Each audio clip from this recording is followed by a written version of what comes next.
Joshua 11. When Jabin king of Hazor heard of this, he sent word to Jobab king of Madon, to the kings of Shimron and Akshaph, and to the northern kings who were in the mountains, in the Arabah south of Kinnereth, in the western foothills and in Naphoth Dor on the west.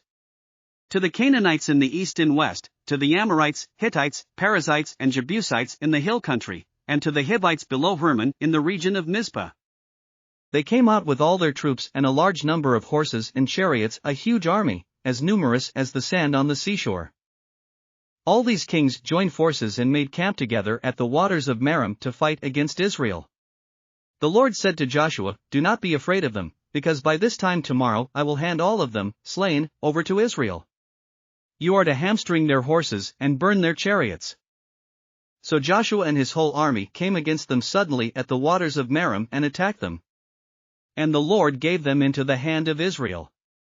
They defeated them and pursued them all the way to Greater Sidon, to Misrephoth-Maim, and to the valley of Mizpah on the east, until no survivors were left.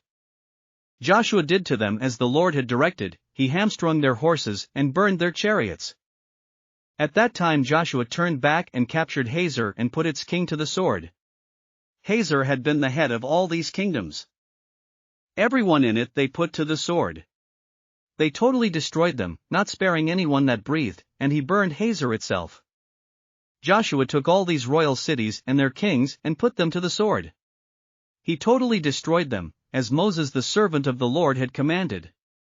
Yet Israel did not burn any of the cities built on their mounds except Hazor, which Joshua burned. The Israelites carried off for themselves all the plunder and livestock of these cities, but all the people they put to the sword until they completely destroyed them, not sparing anyone that breathed. As the Lord commanded his servant Moses, so Moses commanded Joshua, and Joshua did it, he left nothing undone of all that the Lord commanded Moses. So Joshua took this entire land, the hill country, all the Negev, the whole region of Goshen, the western foothills, the Arabah and the mountains of Israel with their foothills. From Mount Halak, which rises toward Seir, to Baal-Gad in the valley of Lebanon below Mount Hermon. He captured all their kings and put them to death. Joshua waged war against all these kings for a long time. Except for the Hivites living in Gibeon, not one city made a treaty of peace with the Israelites, who took them all in battle.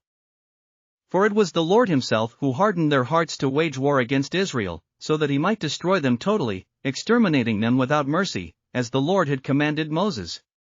At that time Joshua went and destroyed the Anakites from the hill country, from Hebron, Debir and Anab, from all the hill country of Judah, and from all the hill country of Israel. Joshua totally destroyed them and their towns. No Anakites were left in Israelite territory, only in Gaza, Gath and Ashdod did any survive. So Joshua took the entire land, just as the Lord had directed Moses, and he gave it as an inheritance to Israel according to their tribal divisions. Then the land had rest from war. Thanks for listening to another chapter of the Bible. At My Faith Fuel, we believe a good coffee fuels your faith and energizes your day. Please visit myfaithfuel.com to explore our delicious coffee blends.